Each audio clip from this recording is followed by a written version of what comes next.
هعمل الايه الصلصه بتاعت البيتزا. ومش هجيبها بقى من الصلصه العاديه واحطها، لا انا بحب اعمل الصلصه مع نفسي. انا جبت هنا 3 طماطمات، هعمل انا بقى الصلصه مع نفسي كده. الطماطم على النار اهي، وقطعت بصلايه صغيره هحطها عليها، و3 فصوص ثوم هحطهم برده معاهم، وربع كوبايه ميه مكتروش. دلوقتي دي بقى انا هغطي عليها لغايه لما الطماطم دي تستوي، وهرجع لكم تاني اقول لكم هنعمل ايه بقى بعد كده. دلوقتي خلاص اهي الصلصه ميتها نشفت على النار، نوطي عليها برضو علشان خاطر لسه ايه هسيبها تهدى شويه واضربها في الخلاط. بس قبل ما اضربها في الخلاط هشوف هعمل ايه. هحط عليها معلقه سكر عشان الطماطم، معلقه بهارات كله، وهحط هنا توم باودر، معلقه برضو توم باودر،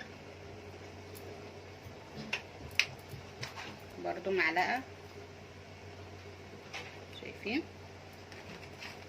وهحط زعتر برضو، وايه تاني، فلفل اسود، ما تكتروش فلفل اسود، نص معلقه كفايه اهي،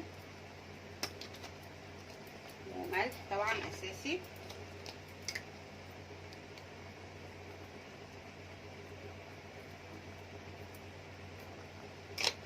كتروش عشان خاطر كده كده البيتزا حامي حادقه، وبابريكا برضو معلقه بس كده. وهنقلب بقى وهنسيبها تبرد وبعدين اضربها في الايه في الخلاط كده. الصلصه بتاعت البيتزا هنحط لها ايه زيت، فين الزيت، الزيت حط لها معلقه زيت برضو، تمام كده. خلاص الصلصه جهزت تبرد واضربها في الخلاط وتكون العجينه خمرت، ونشوف بقى هنعمل ايه.